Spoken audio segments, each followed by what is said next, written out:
hijo me dejó en la terminal con $20, diciendo que ya no había espacio para mí.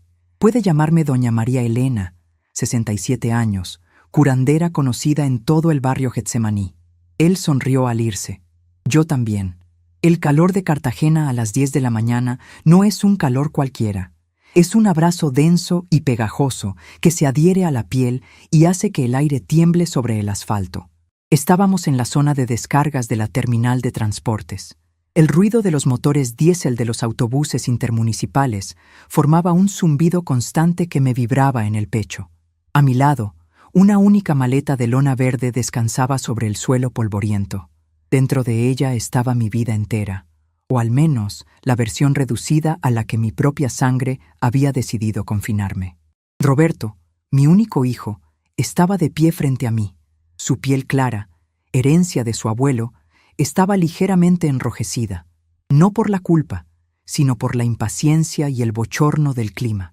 Llevaba una camisa de lino celeste perfectamente planchada, comprada con el dinero que, mes a mes, se esfumaba de mis cuentas bajo el pretexto de gastos administrativos familiares. «Mamá, tienes que entender que esto es lo mejor para todos», dijo Roberto, mirando su reloj inteligente de pulsera en lugar de mirarme a los ojos. «Claudia necesita paz mental ahora que estamos planeando agrandar la familia. En el apartamento de Boca Grande ya no cabemos. La habitación que ocupas será el cuarto del bebé». Mantuve mi rostro sereno. No iba a suplicar.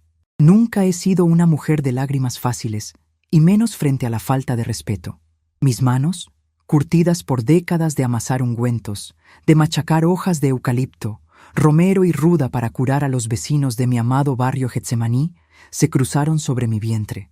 Dentro del bolsillo de mi falda de algodón, mis dedos encontraron la pequeña cajita de lata donde siempre guardaba unas cuantas hojas de ruda seca. Sentir su textura áspera y su aroma persistente me daba tierra. Me anclaba al presente para no dejarme llevar por la indignación. «Tu hermana Lucía te recibirá bien en Barranquilla», continuó, sacando su billetera de cuero fino. «Es solo un par de horas en autobús. Ya hablé con ella. Bueno, le dejé un mensaje. Seguro te hace un espacio». Sabía que mentía. Mi hermana Lucía vivía en un apartamento minúsculo y además pasaba la mitad del año en la sierra cuidando a sus nietos. Roberto ni siquiera se había molestado en confirmar si habría alguien esperándome. Para él, yo solo era un mueble viejo que ya no combinaba con la estética minimalista y moderna de la vida que su esposa, Claudia, había diseñado para ellos. Abrió la billetera y sacó un billete arrugado. «Aquí tienes $20. Es más que suficiente para el pasaje y para que te compres una arepa de huevo y un tinto en el camino». Extendió la mano, esperando que yo tomara el billete con gratitud, como si me estuviera haciendo el favor de mi vida. Lo miré en silencio durante unos largos segundos. Recordé el día en que nació. Recordé las noches enteras en vela, poniéndole paños de agua tibia con manzanilla en la frente para bajarle la fiebre. Recordé cómo mis manos de curandera masajearon espaldas doloridas, curaron empachos, prepararon botellas de hierbas y rezaron rosarios enteros para poder pagarle la universidad privada que tanto quería. Todo ese sacrificio, todo el amor de una madre, reducido a un billete de $20 en una terminal ruidosa. Levanté la mano y tomé el billete. El roce de mis dedos ásperos contra los suyos, suaves y cuidados por manicuras semanales, fue el último contacto que tuvimos. «Gracias, Roberto», dije, con una voz tan baja y firme que lo hizo parpadear confundido. Esperaba llantos. Esperaba que yo me aferrara a su brazo, que le rogara que no me dejara sola. Las madres latinoamericanas estamos acostumbradas a soportar mucho en nombre de la familia, a tragarnos el orgullo para mantener a los hijos cerca. Pero yo no era solo una madre. Era doña María Elena de Getsemaní, y la dignidad era mi columna vertebral. «Mamá, no me mires así», murmuró, desviando la mirada hacia los autobuses. «Es por tu bien. Allá estarás más tranquila. La ciudad está muy peligrosa y el dinero del alquiler de tu casa yo te lo seguiré administrando. Te mandaré una mensualidad a la cuenta de Lucía para tus gastos médicos. Ya sabes que yo me encargo de todo». Esa era la verdadera razón. La casa. Mi hermosa casa colonial en la calle del Guerrero, en el corazón de Getsemaní. Una casa de fachada amarilla brillante y puertas de madera azul que mi difunto esposo y yo compramos hace más de 40 años con puro esfuerzo. En aquel entonces, Getsemaní era un barrio humilde, de gente trabajadora, de ruidos nocturnos y puertas abiertas. Hoy en día, era el rincón más codiciado por los turistas extranjeros, lleno de hoteles boutique, restaurantes de lujo y galerías de arte. Hacía 3 años, Claudia, con su tez blanca impecable y su sonrisa de falsa comprensión, me había convencido de alquilar la casa a una empresa que manejaba alojamientos para turistas. «Doña María Elena, usted ya está mayor para limpiar tanto», me había dicho Claudia en aquella época, sentada en el patio de mi casa, negándose a tomar el jugo decoroso que le ofrecí porque tenía mucha azúcar. «Roberto y yo alquilaremos un apartamento hermoso y moderno en Boca Grande. Usted se viene con nosotros. Nos hacemos cargo de usted, la cuidamos, y con el alquiler de esta casa vieja cubrimos los gastos. Usted no tendrá que preocuparse por nada». Me pareció un acto de amor filial. Acepté. Firmamos los contratos de arrendamiento a mi nombre, por supuesto, porque la casa era legalmente mía, pero dejé que Roberto manejara la cuenta bancaria donde se depositaban los dólares de los turistas. Al principio todo fue bien, pero pronto, mi presencia en el apartamento de Boca Grande se volvió una molestia. Claudia se quejaba del olor de mis hierbas medicinales. Decía que el romero y la ruda dejaban un aroma de pueblo en sus muebles de diseñador. Me prohibió recibir a mis vecinas de Getsemaní que venían a buscar mis remedios. Me fue arrinconando en una habitación oscura al fondo del pasillo, hasta que me convertí en una prisionera en una jaula de cristal ajena. Y ahora, el golpe final. Me desechaban. «¿La tarjeta del banco la tienes tú, cierto?», le pregunté, con voz neutra, guardando el billete de $20 en el mismo bolsillo donde estaba mi cajita de lata. «Sí, mamá. Yo me quedo con la tarjeta de esa cuenta. Es más seguro. A tu edad, los estafadores se aprovechan fácil. Yo me encargo de pagar el mantenimiento de la casa, los impuestos y te paso lo que sobre. Confía en mí. Es lo más organizado». «Entiendo», respondí. «Bueno, mamá, me tengo que ir. Claudia me está esperando para ir a ver unas cunas. Que Dios te bendiga». Se inclinó ligeramente, pero no me abrazó. Me dio un beso al aire, a centímetros de mi mejilla, como si temiera que el olor a mis hierbas se le impregnara en la ropa de lino. Luego, dio media vuelta y caminó con paso apresurado hacia su camioneta gris, estacionada en la zona de embarque rápido. Me quedé allí, inmóvil como una estatua de sal bajo el sol inclemente del Caribe. Vi cómo las luces traseras de su vehículo parpadearon antes de mezclarse con el tráfico denso de la avenida. Estaba sola. Sola con una maleta de lona, un billete de $20 y 67 años de vida en mis espaldas. El ruido de la terminal parecía haberse amplificado. Un vendedor ambulante pasó a mi lado ofreciendo mangos con sal y limón. Una familia numerosa corría arrastrando cajas de cartón amarradas con cuerdas, falando con firmeza para no perder el autobús hacia la capital. Respiré hondo. El olor a tubo de escape y asfalto derretido me llenó los pulmones. Saqué la cajita de lata de mi bolsillo. La abrí lentamente. El aroma profundo, terroso y protector de la ruda me golpeó de inmediato, disipando el mareo que me amenazaba. Froté una hojita seca entre mi pulgar y mi dedo índice. En mi oficio, la ruda se usa para limpiar las malas energías, para cortar los lazos venenosos y para dar claridad en momentos de niebla espiritual. Mi hijo creía que me había humillado.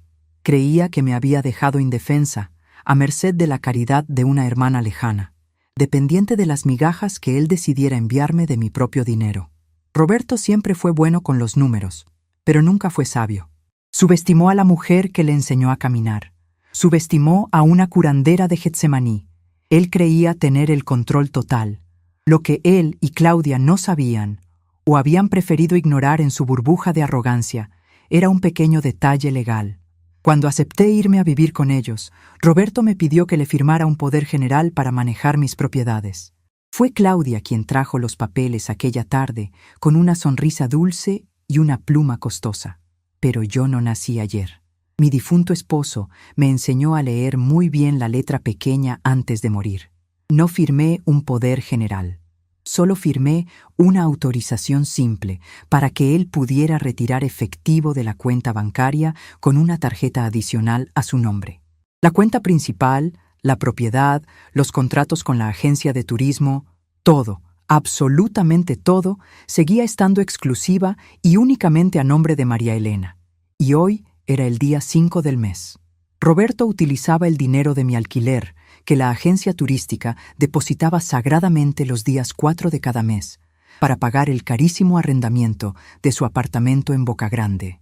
El dueño de ese apartamento cobraba los días 5 al mediodía, mediante un cargo automático directo a la tarjeta que Roberto llevaba en su billetera. Sonreí. Fue una sonrisa pequeña, casi imperceptible, pero cargada de una fuerza que nacía desde lo más profundo de mis entrañas. Tomé el asa de mi maleta de lona verde. No caminé hacia las taquillas de los autobuses intermunicipales. Di media vuelta, dándole la espalda a las rutas que llevaban a Barranquilla, y caminé con paso firme hacia la zona donde hacían fila los taxis amarillos. No había lágrimas en mis ojos. Había fuego. Una madre puede perdonar 1000 ofensas. Puede soportar el dolor físico, el cansancio y el hambre. Pero cuando una madre comprende que ha criado a un oportunista que la ve como un obstáculo para su comodidad, el amor ciego se transforma en una lucidez implacable. Llegué al primer taxi de la fila. El conductor, un muchacho moreno con una gorra de béisbol, salió rápidamente para ayudarme con la maleta. ¿Para dónde vamos, señor?, me preguntó con la amabilidad típica de nuestra gente. Al Banco Central en la Avenida San Martín, mijo, le respondí subiendo al asiento trasero. Y no se preocupe por el aire acondicionado. Baje las ventanas. Quiero sentir la brisa de mi ciudad. El trayecto desde la terminal de transportes hasta el corazón financiero de Cartagena fue un viaje a través de mi propia historia. Mientras el taxi avanzaba, dejando atrás los barrios periféricos y acercándose a las imponentes murallas de piedra que abrazan el centro histórico, el viento cálido me despejaba la mente. A través de la ventana abierta, el olor a mar salado y a pescado frito me recordó quién era yo realmente. En Boca Grande, rodeada de ventanales inmensos y muebles blancos, me habían hecho sentir como una reliquia inservible. Me habían hecho creer que el mundo moderno, con sus aplicaciones bancarias, sus inversiones inmobiliarias y su estilo de vida de lujo, era un idioma que yo era incapaz de hablar. Claudia se encargó de repetírmelo todos los días. No toque eso, doña María Elena, es delicado. Deje que Roberto pague la cuenta en el restaurante. Usted se confunde con los menús digitales. Es mejor que se quede en su cuarto. Tenemos visitas del trabajo de Roberto y no queremos abrumarla. Mentiras. Todo eran mentiras diseñadas para silenciarme, para anularme, para que el día en que decidieran botarme a la calle, yo me sintiera tan inútil que no pusiera resistencia. El taxi bordeó el castillo de San Felipe y entró por la avenida Santander. Las palmeras se mecían con el viento, orgullosas y fuertes. Así me sentía yo por dentro. El dolor de la traición de mi hijo estaba ahí, latiendo en mi pecho como un golpe seco, pero la claridad de lo que debía hacer anestesiaba la herida. «Llegamos al banco, señor», anunció el conductor, deteniéndose frente al imponente edificio de cristal que desentonaba un poco con la arquitectura clásica de los alrededores. Revisé el bolsillo. Saqué el billete de $20 que Roberto me había dado como si fuera una limosna de despedida. «Tome, mijo, quédese con el cambio», le dije, extendiéndole el dinero. El muchacho abrió los ojos con sorpresa. El viaje costaba apenas una fracción de eso. «Uy, señor, muchas gracias. Que Dios la bendiga y le multiplique». «Ya lo está haciendo», respondí con calma. Me bajé del taxi. Le pedí que me dejara la maleta en la acera y esperé a que el vehículo se alejara. El sol me calentaba los hombros. Observé la fachada del banco. Respiré hondo. Agarré firmemente mi maleta y empujé la pesada puerta de cristal. El cambio de temperatura fue brutal. El aire acondicionado del banco estaba tan fuerte que sentí un escalofrío inmediato, pero mantuve mi postura erguida. El interior era un santuario de mármol gris, luces blancas y silencio corporativo. Había una fila de personas esperando frente a las taquillas y varios asesores sentados en cubículos de cristal. Caminé directamente hacia el módulo de información. La joven detrás del mostrador, una muchacha de piel clara y cabello lacio recogido en una cola de caballo impecable, Me miró de arriba a abajo. Su mirada se detuvo un segundo extra en mi falda de algodón sencilla, en mis zapatos ortopédicos y en mi maleta de lona verde. Pude ver el prejuicio en sus ojos, ese mismo prejuicio que mi nuera me dedicaba a diario. «Buenos días. ¿En qué le puedo ayudar?» «La fila para pagos está allá», dijo, señalando con un bolígrafo hacia el fondo. «Buenos días, señorita. No vengo a pagar. Necesito hablar con el gerente de la sucursal, el señor Alberto Domínguez». La muchacha alzó una ceja, claramente dudando de que una mujer mayor con aspecto de abuela de barrio tuviera cita con el gerente principal. «El señor Domínguez está muy ocupado hoy. Si es un problema con su pensión, puede pasar con uno de los asesores». «Por favor, dígale que María Elena de Getsemaní está aquí», la interrumpí, usando un tono de voz bajo, pero adornado con una autoridad que no admitía réplicas. «Dígale que es la mujer que le curó la ciática a su madre, doña Carmenza, hace 5 años. Él sabrá». La joven dudó un instante, pero la firmeza en mis ojos la hizo levantar el teléfono. Murmuró unas palabras, esperó en línea y, de repente, su expresión cambió. Su espalda se enderezó y me miró con un nuevo respeto. «Por supuesto, doña María Elena. El gerente la recibe de inmediato. Acompáñeme por aquí». Dejé mi maleta cerca del mostrador, a pedido de la joven para mayor comodidad, y caminé por el pasillo central. Al llegar a la oficina del fondo, la puerta se abrió antes de que yo pudiera tocar. Don Alberto, un hombre de unos 50 años, de traje impecable y cabello entrecano, me recibió con una sonrisa cálida y genuina. «Doña María Elena, qué grata sorpresa y qué honor tenerla por aquí», dijo, extendiendo ambas manos para estrechar las mías. «Mi madre todavía habla de sus masajes y de la pomada de caléndula que le preparó. Dice que fue un milagro. Por favor, tome asiento». «¿Un café? ¿Agua?» «Un vaso de agua al clima estaría muy bien, don Alberto». «Muchas gracias», respondí, sentándome en la cómoda silla de cuero frente a su escritorio. El contraste entre la frialdad corporativa del lugar y la calidez del gerente me reconfortó. Cuando trajeron el agua, tomé un sorbo lento. Alberto se sentó frente a mí, apoyando los codos sobre su escritorio de madera lustrada. «Bueno, doña María Elena, dígame, ¿en qué puedo servirle? No es común verla por estas oficinas. Por lo general, es su hijo Roberto quien viene a hacer los retiros de la cuenta empresarial». Mencionarlo fue abrir la puerta que yo venía a cerrar de golpe. «Exactamente por eso estoy aquí, don Alberto. Vengo a poner en orden mis asuntos financieros». Puse mi bolso sobre mis rodillas, lo abrí y saqué mi cédula de identidad ciudadana. La coloqué sobre el escritorio, empujándola suavemente hacia él con mi dedo índice. «La cuenta donde se depositan los pagos de la agencia de turismo que alquila mi casa en Getsemaní está a mi nombre exclusivo, ¿es correcto?» Alberto asintió, tecleando rápidamente en su computadora. «Así es. Es una cuenta de ahorros premium a nombre de María Elena. Su hijo figura únicamente como persona autorizada con una tarjeta de débito suplementaria para realizar retiros y pagos, bajo el poder limitado que usted nos entregó hace 3 años». «Perfecto», dije, sintiendo que cada palabra que pronunciaba era un ladrillo que reconstruía mi muro de contención. «Necesito que, con efecto inmediato, esa autorización quede revocada. Quiero que la tarjeta de mi hijo sea bloqueada y cancelada en este preciso momento». Alberto detuvo sus dedos sobre el teclado. Me miró con sorpresa, sus ojos claros buscando alguna señal de confusión o coerción en mi rostro. No encontró nada más que una calma absoluta. «¿Bloquear la tarjeta del señor Roberto? Doña María Elena, ¿ocurrió algún problema? Si le robaron la tarjeta, podemos reportarla por fraude». «No hay ningún fraude por parte de terceros, don Alberto. Simplemente he decidido retomar el control total de mi dinero. Además, quiero que revisemos los movimientos recientes y bloquear cualquier pago domiciliado o cargo automático que esté vinculado a esa cuenta, sin importar de qué se trate». El gerente comprendió rápidamente que se trataba de un asunto familiar delicado. Con la discreción de un buen profesional, asintió y miró la pantalla. «Muy bien, doña María Elena. Es su derecho absoluto. Procederé a anular la tarjeta secundaria. Permítame revisar los cargos automáticos». Mientras él revisaba, el silencio en la oficina solo era interrumpido por el leve zumbido del aire acondicionado. Mis manos, reposando sobre mi bolso, estaban quietas. No temblaban.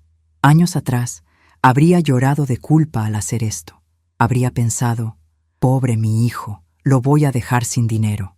Pero la imagen de su mano extendiéndome ese billete de $20 en la terminal, despachándome como a un paquete molesto, había quemado el último puente de la indulgencia materna. Veamos, murmuró Alberto, ajustándose los lentes. Los depósitos de la agencia de turismo por el alquiler de la propiedad en Getsemaní han entrado con puntualidad, siendo el último de ellos ayer por la tarde un monto muy sustancial considerando la temporada alta de extranjeros. Me alegra saberlo, respondí con suavidad. Sin embargo, observo que la gran mayoría de esos fondos salen casi inmediatamente. Hay un cargo automático programado para los días 5 de cada mes. Es un pago a una inmobiliaria de lujo por el alquiler de un apartamento tipo penthouse en el sector de Boca Grande. El apartamento de mi hijo, confirmé, sintiendo un leve sabor amargo en la boca. Así es, y el pago está programado para procesarse hoy, al mediodía, en apenas 1 hora y media. Miré el reloj de pared que colgaba detrás del gerente. Las 10:30 de la mañana. Roberto probablemente estaría ahora mismo con Claudia en alguna tienda de artículos para bebés, riendo, gastando el dinero de mis plantas, de mis curaciones, de mis años de sacrificio bajo el sol de Cartagena, sin saber que el suelo bajo sus pies estaba a punto de desaparecer. Ese es el cargo que más me interesa cancelar, don Alberto. Hoy no se pagará ese alquiler con mi dinero. Nunca más. Alberto me miró a los ojos y asintió lentamente. Tecleó durante 1 minuto continuo. El sonido de las teclas era música para mis oídos. Era el sonido de la justicia tejiéndose en el mundo moderno. Listo, dijo finalmente, imprimiendo unos documentos. La tarjeta terminada en 4821, a nombre de Roberto, está bloqueada de forma permanente. El cargo automático a la inmobiliaria de Boca Grande ha sido revocado. Cualquier intento de cobro a partir de este segundo será rechazado por fondos insuficientes en la tarjeta vinculada o por bloqueo preventivo. Su cuenta principal está completamente segura y blindada. Solo usted, con su huella dactilar y su presencia física, o con la nueva tarjeta que le emitiré en este momento, podrá acceder a los fondos. Me extendió un bolígrafo y las hojas impresas. Firme aquí y aquí, doña María Elena. Tomé el bolígrafo. Mis nudillos, algo hinchados por los años de trabajo manual, se flexionaron con agilidad. Firmé con letras redondas y claras. Cada trazo de mi nombre era una declaración de independencia. No era una venganza, era una lección. Las curanderas sabemos que para que una herida sane correctamente, a veces hay que limpiar la infección, aunque arda. Y la arrogancia de mi hijo era una infección grave. «Excelente», dijo Alberto, guardando los papeles y entregándome una tarjeta de plástico negro, nueva y brillante. Esta es su nueva tarjeta. Ya tiene un saldo disponible muy importante. Si me permite la indiscreción, doña María Elena, ¿tiene dónde quedarse? Veo que vino con una maleta. La pregunta, cargada de empatía, me conmovió, pero mantuve mi temple. No se preocupe por mí, don Alberto. Voy de regreso a mi hogar, al lugar de donde nunca debí salir. ¿A Getsemaní? Pero la casa está alquilada a los turistas, ¿no es así? Sonreí, guardando la nueva tarjeta junto a mi cajita de lata con ruda. El contrato con la agencia turística establecía que el propietario podía reclamar el uso de la propiedad principal, dándoles un preaviso mínimo, o de manera inmediata si ocurría una emergencia familiar justificada en el registro notarial. Como el contrato está a mi nombre y tengo el documento original en la notaría a pocas cuadras de aquí, solucionaré ese detalle hoy mismo. El gerente sonrió con admiración. Se puso de pie para acompañarme a la puerta.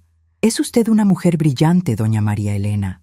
Si su hijo intenta venir al banco a hacer un escándalo, sepa que la seguridad tiene instrucciones de no dejarlo pasar. Esta es su cuenta, su dinero. Nosotros protegemos a nuestros clientes. Gracias, don Alberto. Salúdeme a doña Carmenza. Dígale que si le vuelve a doler la espalda, que hierva unas hojas de matarratón y se ponga compresas tibias en la noche. Salí de la oficina y caminé de regreso por el pasillo de mármol. Recuperé mi maleta verde cerca de la entrada. La joven recepcionista me miró pasar, esta vez con una sonrisa respetuosa, notando mi paso ligero y mi cabeza alta. Empujé la puerta de cristal y salí de nuevo al calor abrasador de Cartagena. El sol estaba casi en su cenit. Faltaba 1 hora para el mediodía. 1 hora para que el sistema financiero de la inmobiliaria intentara cobrar el exorbitante alquiler del penthouse en Boca Grande. 1 hora para que la tarjeta de Roberto, esa que él guardó con tanta superioridad en su billetera, pensando que me dejaba en la miseria, fuera rechazada. Imaginé su rostro cuando recibiera la notificación de transacción denegada. Imaginé a Claudia, con sus bolsas de compras, preguntando por qué la tarjeta no pasaba en el restaurante de lujo donde seguramente irían a almorzar. Caminé hacia la esquina de la avenida San Martín para buscar otro taxi. El viento caliente me acarició el rostro. Mi plan apenas comenzaba. La cuenta bancaria era solo el primer paso. El verdadero poder, el corazón de mi patrimonio y mi dignidad, estaba escrito en papel sellado y descansaba en los archivos polvorientos de la Notaría Tercera. Y hacia allá me dirigía. La curandera estaba a punto de extirpar el mal de raíz. El sol caía a plomo sobre las calles estrechas cuando bajé del taxi frente a la Notaría Tercera. El reloj de la torre marcaba las 11:15 de la mañana. El calor era húmedo, pesado, de ese que hace que la ropa se pegue al cuerpo y el aire parezca espeso, pero yo sentía una brisa fresca en el alma. La fachada colonial del edificio, con sus balcones de madera tallada y sus paredes pintadas de un amarillo ocre desgastado por la sal marina, me recibió como una vieja amiga. Había caminado por estas mismas aceras hacía más de 40 años, de la mano de mi difunto esposo, con los bolsillos vacíos, pero con el corazón lleno de sueños, para firmar las escrituras de nuestra primera y única casa. Empujé la pesada puerta de cedro y entré. El olor a papel viejo, a tinta y a madera encerada inundó mis sentidos. Era un olor a legalidad, a promesas escritas, a verdades que no se las lleva el viento. El lugar estaba lleno de gente, abogados con trajes de lino sudados, parejas jóvenes comprando su primer apartamento, ancianos arreglando sus testamentos. Me abrí paso entre la multitud con mi maleta verde a cuestas. No necesité hacer la fila general. Fui directo hacia el despacho del fondo, donde un letrero de bronce rezaba el nombre de la doctora Inés de la Espriella, la notaria titular. La secretaria de la doctora Inés, una mujer robusta de espejuelos gruesos, levantó la vista de su máquina de escribir. Al reconocerme, una sonrisa sincera iluminó su rostro cansado. Doña María Elena, qué milagro verla por acá. ¿Cómo siguen sus rodillas? La pomada de árnica que me mandó la última vez me quitó ese dolor que no me dejaba dormir. Bendito sea Dios, mija. Me alegra que te haya servido.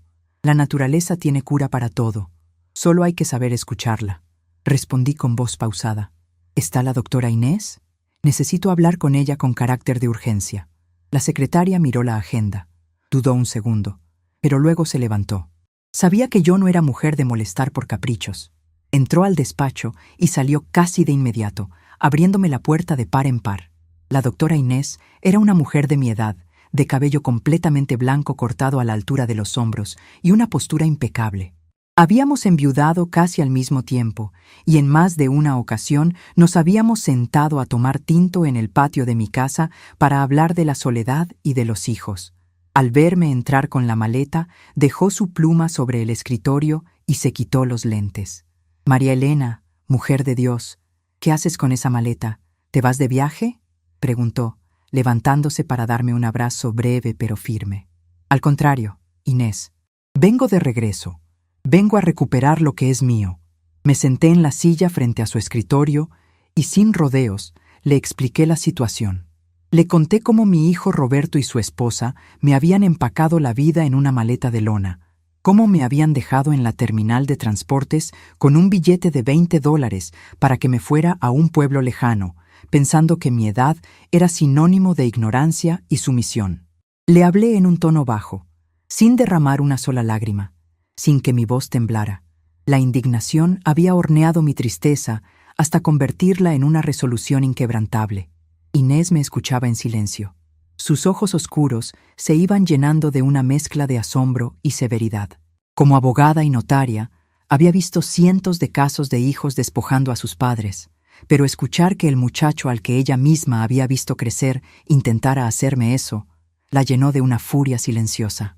«Es un descaro intolerable», dijo Inés, apoyando las manos sobre el escritorio. Pero cometieron un error gravísimo, María Elena. Subestimaron tu inteligencia. Ellos creen que el poder general que firmaste hace 3 años les da control absoluto. Ese es el punto, Inés. Cuando vine a firmar ese poder para que Roberto administrara los alquileres de la casa, tú me aconsejaste que dejáramos una cláusula de revocación unilateral e inmediata, y que la titularidad de la propiedad se mantuviera en un fideicomiso cerrado a mi nombre. Exactamente, sonrió Inés, recordando nuestra jugada. Ese documento estipula que, ante cualquier intento de enajenación del bien, o ante la simple voluntad tuya expresada por escrito, el poder queda sin efecto al instante. Además, el contrato con la agencia de turismo que alquila tu casa en Getsemaní tiene una cláusula de emergencia familiar. Puedes exigir la desocupación inmediata de la vivienda principal. Quiero activar todo eso hoy, Inés, ahora mismo. La notaria no perdió un segundo. Llamó a su secretaria y le dio instrucciones precisas. Durante los siguientes 45 minutos, firmé actas de revocatoria, anulé el poder de representación y solicité copias certificadas de las escrituras originales. Cada firma que estampaba era un candado que cerraba alrededor de mi patrimonio, protegiéndolo de las manos oportunistas de mi propia sangre. Mientras esperaba que sellaran los documentos, miré el reloj de pared. Eran las 12 en punto del mediodía. En ese preciso instante, en alguna oficina administrativa del lujoso sector de Boca Grande, el sistema de cobros estaba intentando procesar el pago mensual del penthouse de Roberto. Pude imaginar la secuencia perfecta. La computadora enviando la solicitud, el banco recibiéndola y el sistema automático rechazando la transacción. Fondos insuficientes. Tarjeta bloqueada. Sonreí para mis adentros. No era una sonrisa de maldad, sino de equilibrio. El universo tiene formas muy precisas de devolver el peso que uno pone en la balanza. Inés me entregó una carpeta manila gruesa con los sellos notariales frescos. Aquí tienes, María Elena. Eres la dueña absoluta y legal de todas tus cuentas y de tu propiedad. Nadie puede mover una sola hoja de tu casa sin tu firma y tu huella dactilar física. Roberto ya no es nadie jurídicamente en tus asuntos. Gracias, Inés. No sabes el peso que me quitas de encima. ¿Qué vas a hacer ahora?, preguntó acompañándome hasta la salida de su despacho.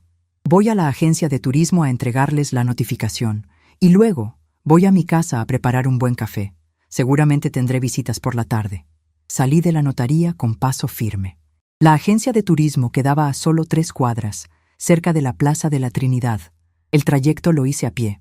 Las calles de Getsemaní, con sus murales vibrantes, sus balcones rebosantes de trinitarias y el eco de la música caribeña escapando por las ventanas abiertas, me inyectaron vida. Este era mi barrio. Aquí conocía al panadero, al que vendía los raspados, a las vecinas que se sentaban en las mecedoras al caer la tarde. Roberto me había sacado de aquí argumentando que el barrio se había vuelto muy comercial, que los turistas hacían mucho ruido, que yo necesitaba la paz del campo. Mentiras. Solo quería la rentabilidad de mi casa en dólares para financiar los caprichos de su esposa en las boutiques de lujo. Entré a la oficina de la agencia turística. El gerente, un muchacho de acento extranjero muy educado, me recibió de inmediato al ver la carpeta notarial en mis manos. Cuando le expliqué la situación y le mostré la revocatoria del contrato por emergencia familiar, se mostró comprensivo. Doña María Elena, lamento mucho la situación que está atravesando, dijo el muchacho, revisando los papeles. Casualmente, los turistas canadienses que estaban en su propiedad hicieron el check-out esta misma mañana. El equipo de limpieza acaba de terminar su trabajo. Teníamos otra reserva para mañana, pero la reubicaremos en otra de nuestras propiedades. Su casa está completamente vacía y a su disposición a partir de este minuto. Me entregó un manojo de llaves. Al tocarlas, sentí un corrientazo en las yemas de los dedos. Eran mis llaves. Caminé las 2 cuadras que faltaban hasta mi casa. Me detuve frente a la puerta de madera maciza, pintada de un azul cobalto profundo. Metí la llave en la cerradura, giré, y el sonido metálico fue como un coro celestial. Empujé la puerta y entré. El zaguán me recibió con su sombra fresca. Al fondo, el patio central bañado por la luz del sol de la 1 de la tarde. Las baldosas de mosaico blanco y negro estaban impecables. Sin embargo, algo faltaba. El lugar carecía del alma que yo le había puesto durante décadas.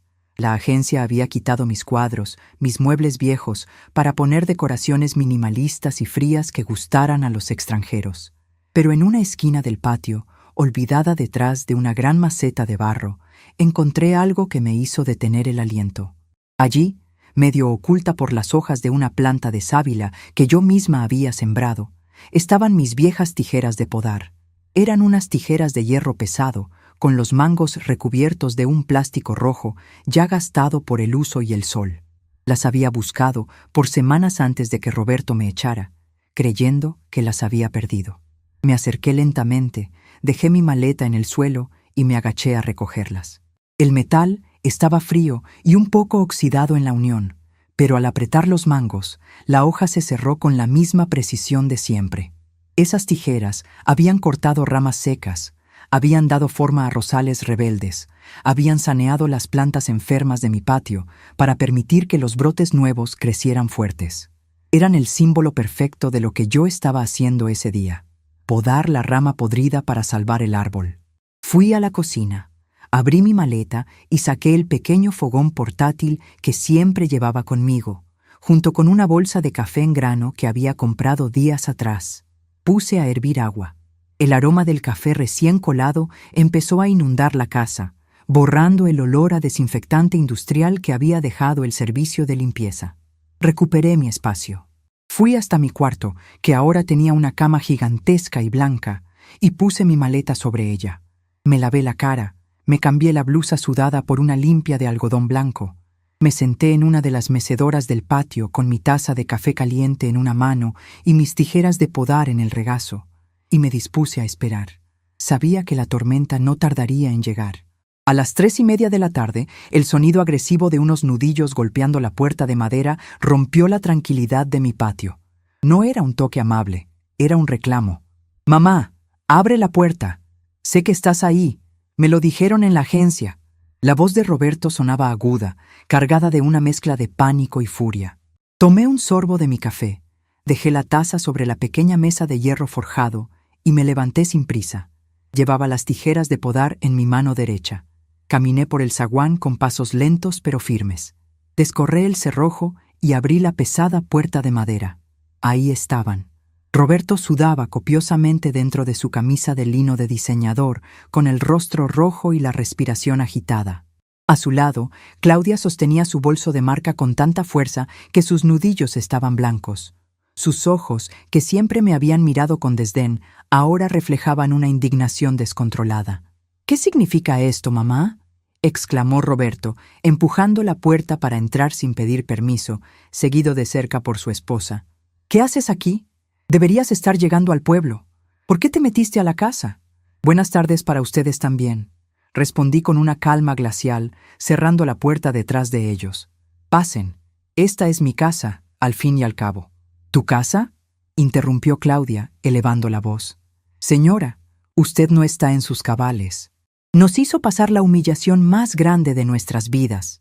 Fuimos a pagar el almuerzo en el restaurante y la tarjeta rebotó. Luego el administrador del edificio nos llamó a decir que el cheque del alquiler no pasó y que si no pagamos hoy, nos cortan los servicios y nos inician proceso de desalojo. El banco nos dijo que la cuenta está bloqueada. Caminé de regreso hacia el patio y me senté en mi mecedora. Ellos me siguieron como dos sombras desesperadas. «El banco no cometió ningún error, mijo», dije, mirando fijamente a Roberto mientras acomodaba las tijeras de podar sobre mis piernas. «Yo estuve esta mañana con el señor Alberto Domínguez. Yo ordené el bloqueo inmediato de tu tarjeta y la cancelación del pago automático a tu apartamento». Roberto se quedó paralizado. Abrió la boca, pero no salió ningún sonido. Parpadeó varias veces, intentando procesar que la mujer de apariencia frágil que tenía enfrente, la misma a la que había despachado en un taxi con limosnas horas antes, hubiera ejecutado semejante maniobra financiera. «¿Tú hiciste qué?», murmuró Roberto, su voz bajando 2 octavas. «Usted es una vieja aprovechada», saltó Claudia, señalándome con el dedo, perdiendo por completo la fachada de mujer de alta sociedad. «No tiene derecho. Ese dinero es nuestro. Roberto es el que administra todo. Usted está senil. Se volvió loca». La voy a demandar por daños y perjuicios. La miré sin alterar un solo músculo de mi rostro. Baja el dedo, Claudia, que en mi casa no se me señala, le ordené, usando ese tono de voz bajo y profundo que solo las madres colombianas dominan, ese que no necesita volumen para imponer respeto absoluto. Claudia tragó saliva y de manera instintiva bajó la mano. Y no estoy senil. Nunca he estado más lúcida en mis 77 años de vida. Roberto se pasó las manos por el cabello, caminando de un lado a otro en el patio, pisando fuerte sobre las baldosas. «Mamá, por favor, dime que esto es una broma pesada. Tienes que ir al banco a desbloquear eso ahora mismo. No me puedes hacer esto. Soy tu hijo. Tenemos compromisos, deudas, un estilo de vida que mantener. Claudia está embarazada. Tú me dijiste esta mañana, en la terminal, que yo ya era una carga», le recordé, manteniendo mis manos relajadas sobre las frías hojas de hierro de mis tijeras de podar. «Me dijiste que me ibas a mandar unos pesitos mensuales para que no me faltara el arroz. Yo solo te estoy devolviendo el favor, Roberto. Te estoy liberando de la carga que soy yo. Y de paso, me estoy liberando de la carga financiera que son ustedes dos». «Pero la agencia», reclamó Roberto, acercándose a mí con los brazos abiertos en un gesto de súplica disfrazada de reclamo. Fui a la agencia a buscar los fondos de reserva y me dijeron que el contrato estaba cancelado, que el poder general que yo tenía había sido revocado. «Mamá, me dejaste sin nada. No tengo un peso en mi cuenta personal. Todo dependía de los alquileres de esta casa». «De mi casa», corregí suavemente. «Es lo mismo. Soy tu único heredero», gritó él, perdiendo la compostura. Tomé las tijeras de podar en mis manos y las abrí y cerré lentamente. El sonido del roce del hierro oxidado hizo eco en el patio silencioso. Snick, snick. Roberto y Claudia miraron las tijeras con aprensión, como si el sonido cortara el aire mismo que respiraban. «No, Roberto, no es lo mismo. Tú pensaste que al hacerme firmar ese poder hace 3 años me estabas despojando silenciosamente. Creíste que por ser una mujer mayor, dedicada a las plantas y a hacer masajes, yo no entendía de leyes, pero te equivocaste». Me incliné ligeramente hacia adelante. La mecedora crujió. Hace 2 meses Inés, la notaria, me llamó. Me informó que un representante del banco había ido a hacer unas averiguaciones sobre las escrituras de esta casa, porque tú, mi querido hijo, estabas intentando solicitar un préstamo hipotecario usando la propiedad como garantía para abrir un restaurante para el hermano de Claudia. El rostro de Claudia perdió todo color. Se quedó blanca como el yeso de las paredes.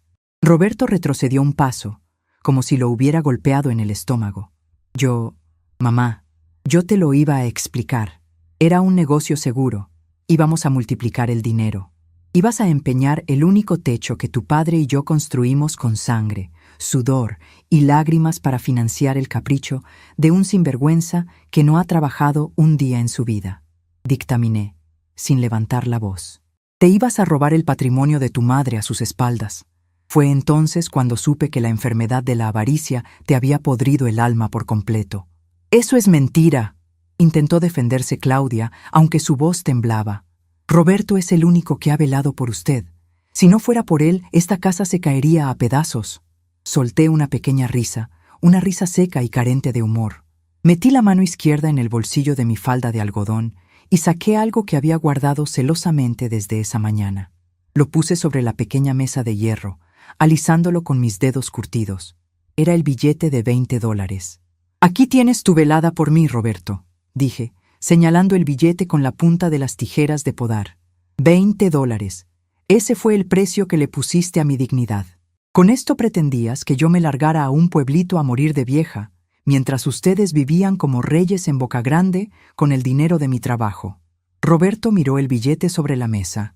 La arrogancia que había exhibido en la terminal de transportes se había evaporado por completo. Ahora solo quedaba un hombre asustado, atrapado en las consecuencias de sus propios actos, dándose cuenta de que la red de seguridad que daba por sentada había sido cortada de tajo. «Mamá, por favor», suplicó Roberto. Su postura se encorvó. Las rodillas le temblaban visiblemente. «Nos van a echar del apartamento hoy mismo. No tenemos dinero ni para el mercado de esta noche. El carro está a nombre de la inmobiliaria y lo van a retener por falta de pago. Claudia necesita sus vitaminas, necesita tranquilidad. La tranquilidad se gana trabajando y siendo honesto, mijo, le respondí, levantándome de la mecedora. Esta casa está a mi nombre. Las cuentas están a mi nombre y bloqueadas para ti. El poder está revocado. Jurídicamente, financieramente y moralmente, no tienes absolutamente nada que reclamarme. Usted no puede hacernos esto, susurró Claudia, las lágrimas de rabia y frustración asomándose por fin en sus ojos. Es inhumano. Dejar a su hijo y a su nieto en la calle. Me acerqué a ella a paso lento. Claudia intentó mantener la mirada desafiante, pero no pudo soportar el peso de mi calma. Tuvo que desviar los ojos. Inhumano es tratar a la madre como si fuera basura. Inhumano es intentar dejar a una anciana sin su techo para dárselo a tu hermano, Claudia. No vengas a hablarme de humanidad cuando ustedes dos se graduaron de oportunistas. En cuanto a mi nieto, que Dios lo bendiga y lo proteja, pero no voy a permitir que ustedes usen a esa criatura como escudo para seguir robándome. Si de verdad quieren ser buenos padres, empiecen por conseguir un trabajo decente hoy mismo. Roberto cayó de rodillas sobre las baldosas de mosaico blanco y negro. El hombre de negocios, el administrador impecable de trajes caros, estaba derrumbado en el patio de la casa que había despreciado. Se cubrió el rostro con las manos. Los sollozos silenciosos sacudían sus hombros. Perdóname, mamá. Te lo ruego. Perdóname. No sabía lo que hacía. Te juro que... Lo miré desde arriba. Mi corazón de madre sintió una punzada, ese instinto primario de querer agacharme, abrazarlo y decirle que todo iba a estar bien. Pero apreté el mango de mis tijeras de podar con fuerza. Si cedía ahora, la infección volvería a crecer, más fuerte y más destructiva. Para curar de verdad, hay que soportar el momento en que la herida duele más. El perdón te lo doy, Roberto. Como madre, te perdono por la humillación, por el engaño y por el billete de $20. No te guardo rencor, le dije, mi voz sonando clara en medio del silencio de la tarde. Pero las consecuencias de tus actos te las quedas. Es la única forma en que vas a aprender a ser un hombre de verdad. Señalé la puerta de entrada con la punta de las tijeras. Pueden tomar el billete de $20 de la mesa. Les alcanzará para pagar el taxi de regreso a Boca Grande, a recoger sus cosas antes de que el administrador les cierre la puerta, o para pagar una noche en una pensión modesta. Y ahora, por favor, salgan de mi casa. Tengo muchas plantas que regar y ramas muertas que cortar. Claudia agarró a Roberto por el brazo, jalándolo con fuerza hacia arriba, su rostro contorsionado en una máscara de humillación y resentimiento amargo. Vámonos, Roberto. No te humilles más ante esta mujer. Ya veremos qué hacemos. Dios se lo cobrará, señora. Dios ya está cobrando, muchacha, y paga con la misma moneda, respondí, dándoles la espalda para acercarme a la inmensa maceta donde crecía mi planta de ruda. Escuché los pasos arrastrados de Roberto por el zaguán, el roce del billete de $20 siendo arrebatado de la mesa, y finalmente, el sonido pesado de la puerta de madera azul cerrándose de golpe, sellando mi independencia. Me quedé sola en el patio. El silencio que siguió no fue de soledad, sino de victoria silenciosa. Tomé una de las ramas marchitas de mi planta de ruda, acomodé las tijeras de podar en la unión del tallo y, con un movimiento firme y seguro, apreté. Snick. La rama muerta cayó al suelo. La planta estaba lista para volver a florecer. La mañana siguiente amaneció con una claridad radiante, un sol espléndido que se colaba por las rendijas de las ventanas de madera y pintaba franjas doradas sobre las baldosas de mi zaguán. Me desperté sin sobresaltos. Por primera vez en 3 años no sentí esa opresión constante en el pecho, ese nudo silencioso que me recordaba que vivía de prestado en mi propia historia. Me estiré en mi cama gigantesca, sintiendo el roce suave de las sábanas limpias contra mi piel de 67 años. Me tomé mi tiempo para levantarme. Ya no había prisa. Ya no había horarios impuestos por la conveniencia de otros. Caminé descalza hacia la cocina. El frío agradable del suelo me conectaba con los cimientos de la casa, mi casa. Preparé el desayuno con una lentitud que me supo a gloria. Molí los granos de café, sintiendo cómo el aroma fuerte y tostado invadía cada rincón, ahuyentando los últimos fantasmas de la humillación de ayer. Asé una arepa de maíz blanco en la parrilla de hierro, cuidando que los bordes quedaran crujientes, y le puse un trozo de queso fresco encima. Mientras el queso se derretía, me apoyé en el mesón de la cocina y miré hacia el patio. Mis plantas lucían más verdes, como si ellas también hubieran respirado aliviadas tras la poda de las ramas enfermas. A las 9 de la mañana me puse un vestido de lino color crema, me recogí el cabello plateado en un moño impecable y salí a la calle. El aire de la mañana estaba tibio y lleno de vida. Los ruidos de mi barrio, esos que mi hijo Roberto consideraba de mal gusto, me parecieron una sinfonía hermosa. El pregonero de los aguacates cantaba su mercancía en la esquina. Los niños corrían hacia la escuela pública con sus uniformes bien planchados, y las señoras barrían las aceras frente a sus puertas, saludándose de lado a lado de la calle.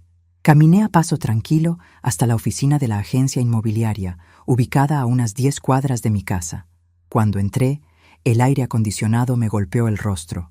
La recepcionista, una muchacha joven que antes me miraba con lástima cuando acompañaba a Roberto, se puso de pie inmediatamente. «Buenos días, señora. El gerente la está esperando», dijo, con una voz llena de un respeto nuevo. Pasé a la oficina principal. El gerente, un hombre de traje oscuro y maneras nerviosas, se levantó de un salto y me ofreció una silla acolchada. Durante la siguiente hora, revisamos cada documento, cada contrato de arrendamiento de los locales que mi difunto esposo y yo habíamos construido en el primer piso de nuestra propiedad.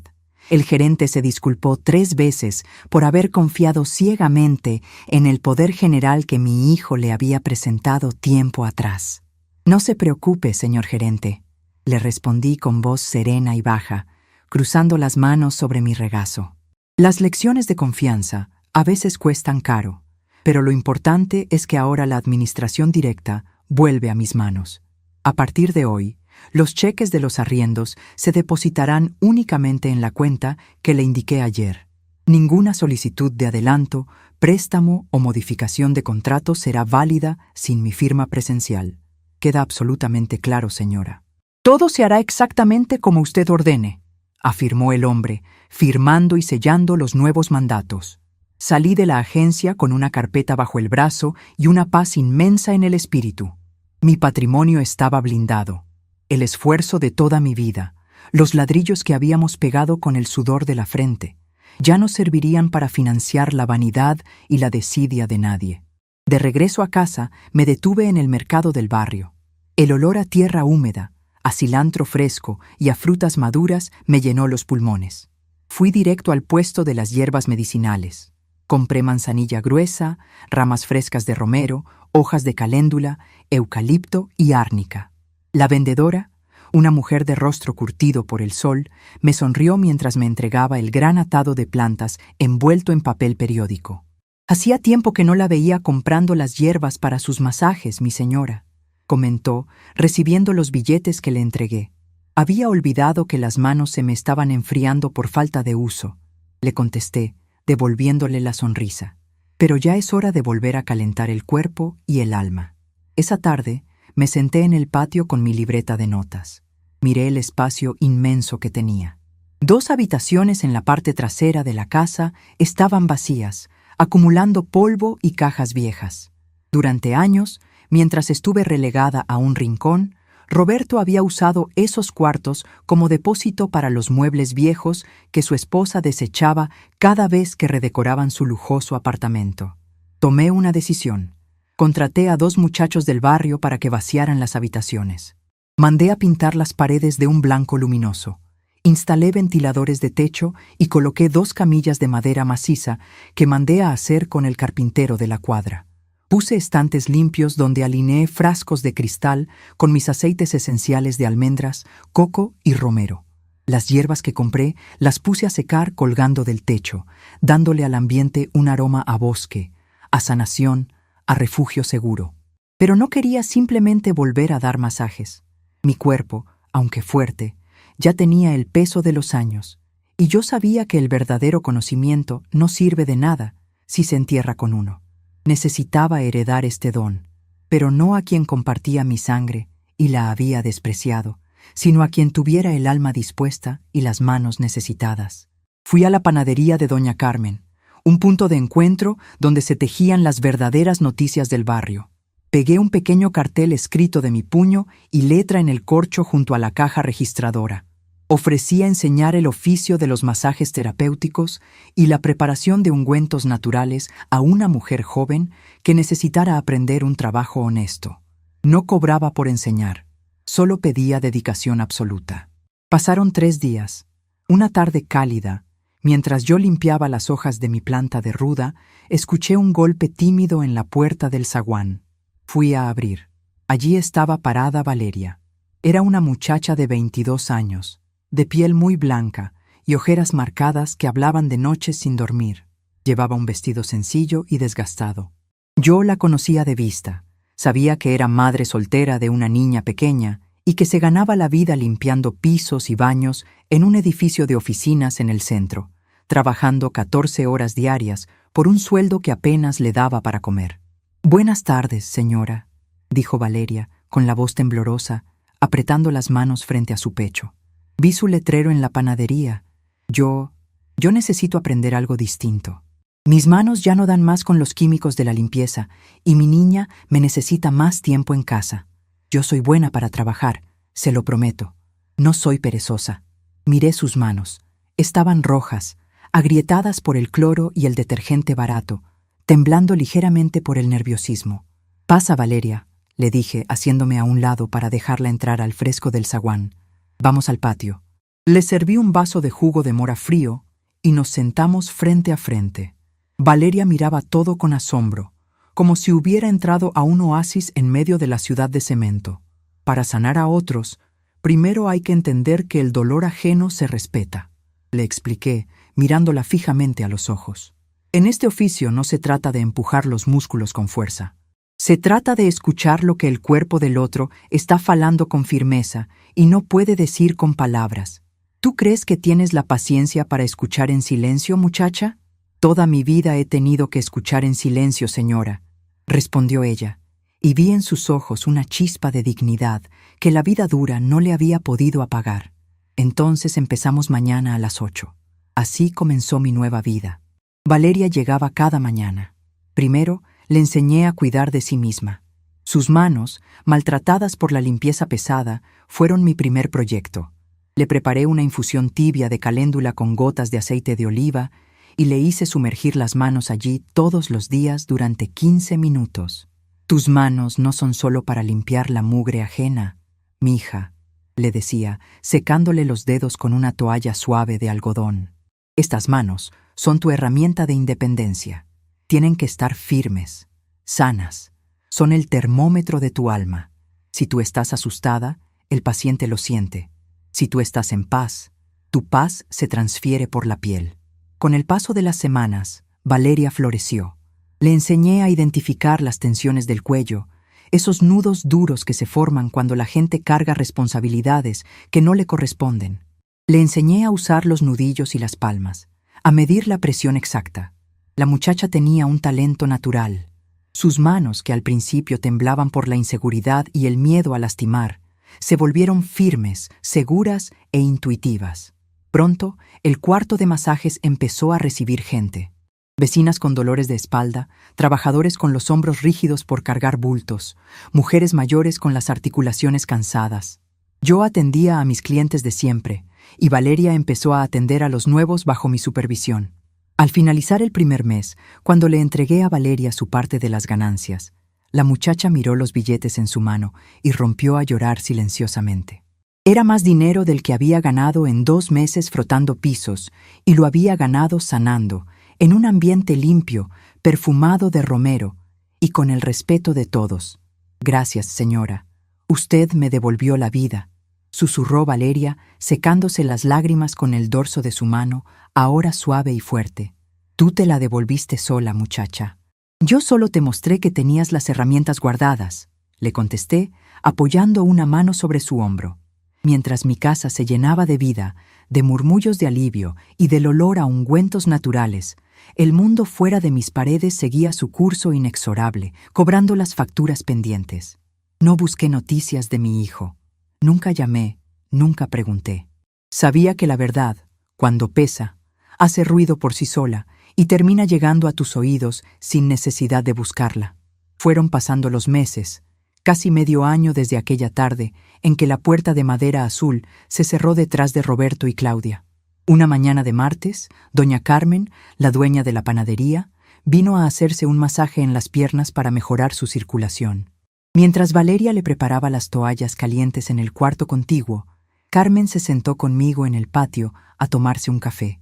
No quería ser chismosa, mi señora, pero pensé que usted de pronto querría saber, comenzó Carmen, bajando la voz de manera conspiratoria, alisando su delantal blanco. Ayer fui al centro, por allá por la zona de los repuestos y las ferreterías, a comprar una resistencia para el horno grande. Asentí lentamente, tomando un sorbo de mi café, dejándola hablar. Entré a una ferretería pequeña, de esas oscuras que huelen a grasa de motor, y adivine quién estaba detrás del mostrador, despachando tornillos y organizando facturas viejas. No necesité que dijera el nombre. Sentí una pequeña punzada en el estómago, ese instinto materno que nunca desaparece del todo, pero mantuve mi expresión serena. «Roberto», dije, en un tono neutro. «Sí, señora». Estaba con un uniforme gris, desteñido. Se veía agotado, con unas ojeras que le llegaban al piso. Me reconoció y agachó la cabeza enseguida, de la pura vergüenza. Le cobró el repuesto a otro cliente, contando moneditas de 100 pesos de las devueltas. Me partió el corazón, pero luego me acordé de lo que intentó hacerle a usted, y se me pasó. «¿Y de su esposa, sabes algo?», pregunté, mirando hacia la maceta de ruda que ahora estaba inmensa y frondosa. La muchacha que ayuda en la ferretería me contó. Viven en una pieza alquilada en un barrio por los lados de la terminal de transportes. Tuvieron al bebé, un niño precioso, gracias a Dios. Pero a la tal Claudia le tocó vender todos esos bolsos finos y los zapatos de marca para pagar el parto en el hospital público, porque como se quedaron sin el seguro privado y las cuentas bloqueadas, no les quedó de otra.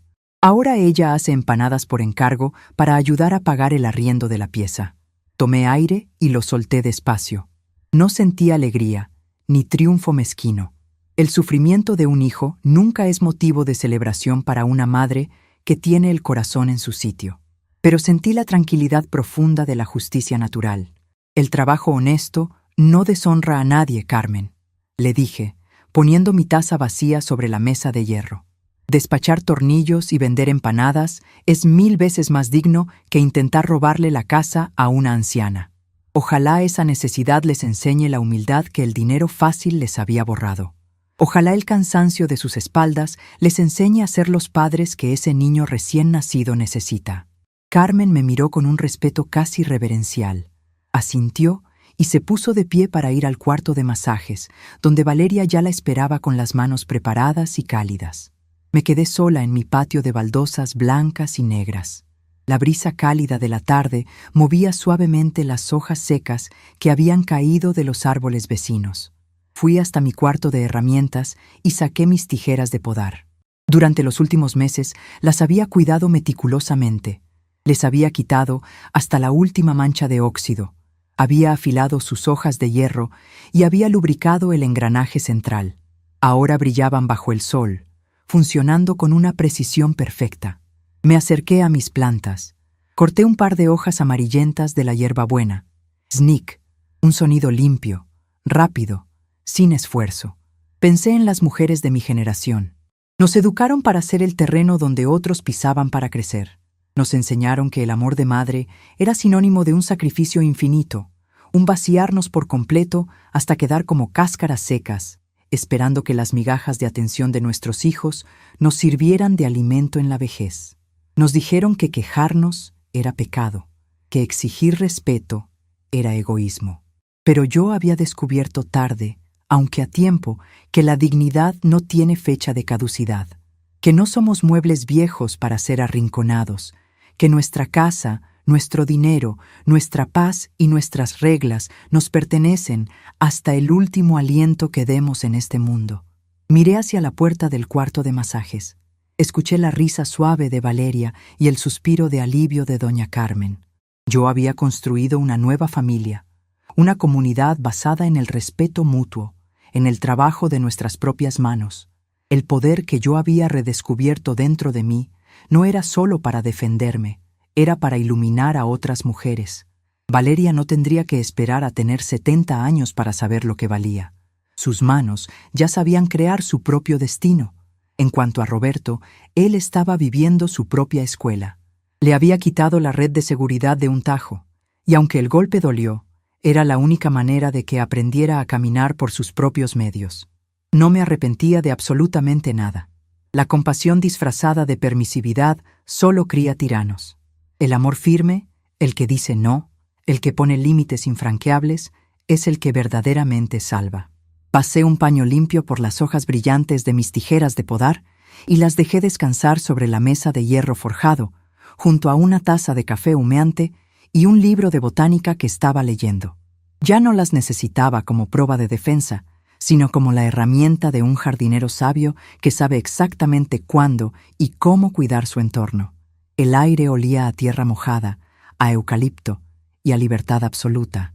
Respiré hondo, llenando mis pulmones de esa paz que nadie me había regalado, la paz que yo misma había conquistado, recuperando el mando de mi propia vida. Con $20 compraron su lección, y mi jardín floreció con pura dignidad.